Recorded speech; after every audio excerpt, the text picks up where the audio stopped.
It's Tuesday, March 22nd. You are watching Nation Newsroom. I am Sathapat Paetong. And I'm Wichitra Dongdi. Tonight's top stories: Gaddafi's strongholds blast again for a second night as the air assault on Libya was being highly criticized. And Thaksin selects two likely candidates. And analysis by our two respective editors, Suthishayun and Tunsatit Thaptim, on candidates from Pheu Thai Party. More details coming up.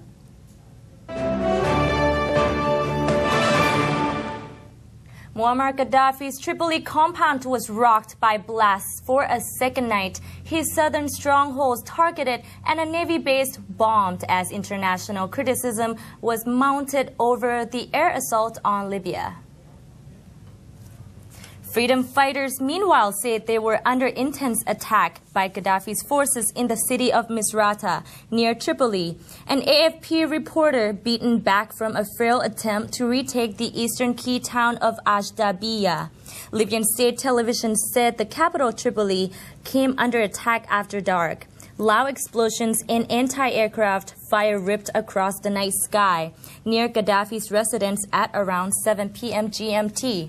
A medic in Misrata confirmed a death toll of 40 and said at least 300 people had been wounded.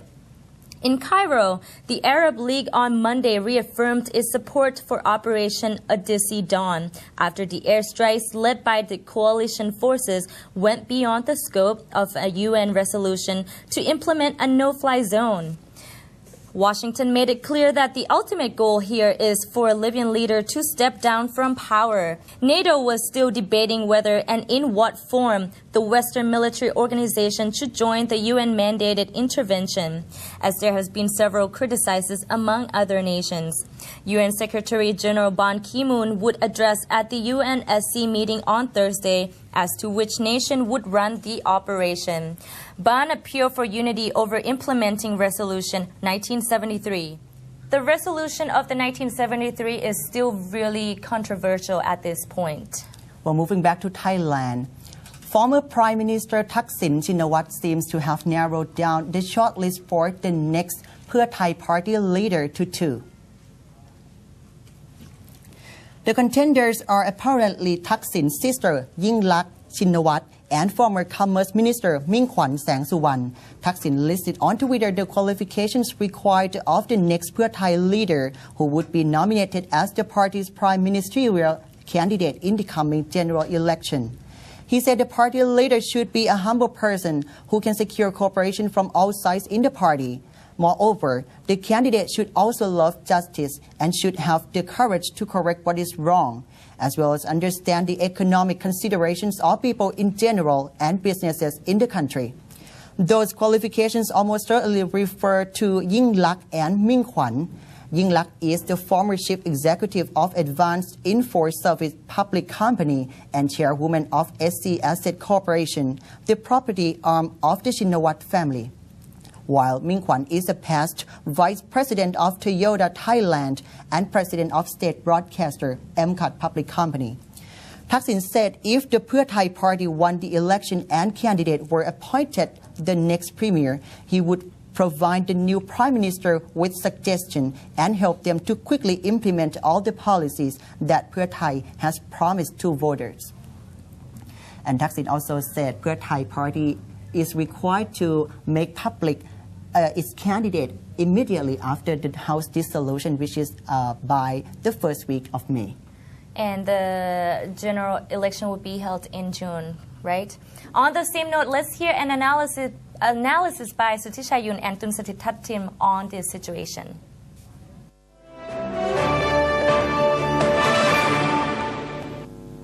Tuesday, March the 22nd. Now, if you look at Pheu Thai Party's strategy for the election, they will have to tell the public, the voters, who is going to be prime minister if it wins the election, right? Now, what are the choices? Well, they used to be Chalerm, no more, Mingkwan, Yingluck. Or maybe, people are suggesting that, don't overlook Kun Chavalit Yongchayut or Senan Khajon Prasad.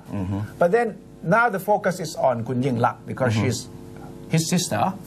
She has been quite close to the party. a lot of party members are backing her, and that I'm sure a lot of people understand that Kun Thaksin prefers her to anything else if he had his way. So what is Yingluck's role going to be?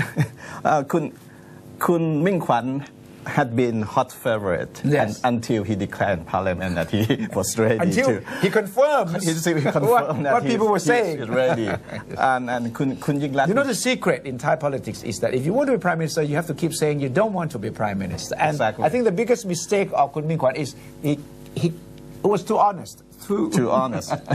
Too open about it. Yes. Too frank about it. Okay. And then the name of Kun Yingluck became hot in the news following Kun Thaksin tweet on Sunday. Yeah. He said that he wants someone who is really good at management, both in the public sector and the private sector also. Yes. Although he didn't mention his sister's name, but people took that to mean that he was having his sister in his mind. Right. Ming Kwan was also with a big company. He was with Toyota. He ran the MCOT, you know. So maybe he's still qualified.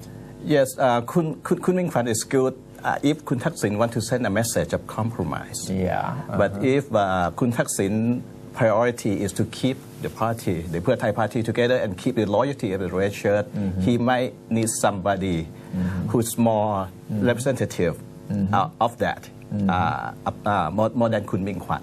And Kun Yingluck fits the bill when it comes to keeping the red shirt together and keeping the party together.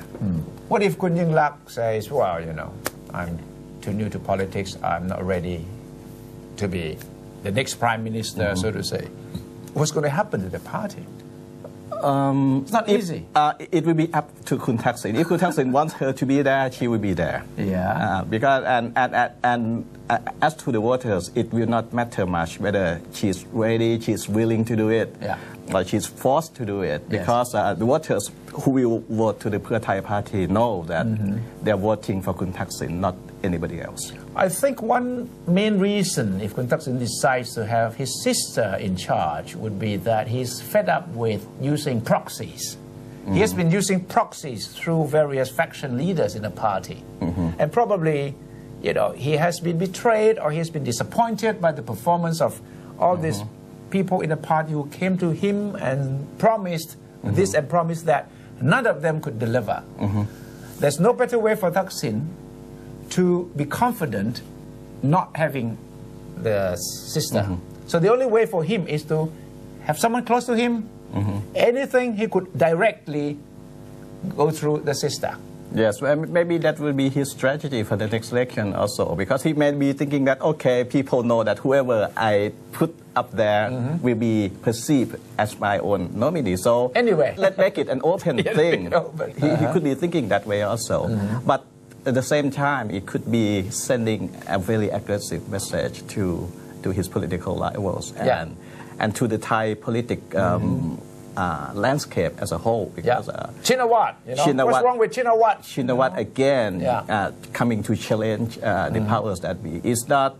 It will be a very aggressive message, not to just his rivals, but to even neutral political observers. So we shall see in the next few weeks how Thaksin will run this campaign, whether he's going to send a direct aggressive message or he is trying to tone it down by nominating a sort of more compromising candidate.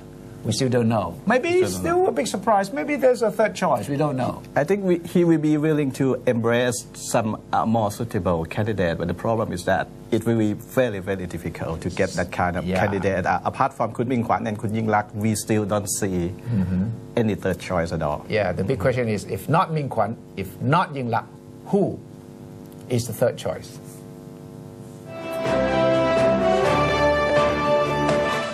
Well, that's all from us from here at Nation Newsroom. Thanks for watching. And you can follow us on Monday to Friday at 10 p.m. on Nation Channel. Have a good night. สวัสดีค่ะ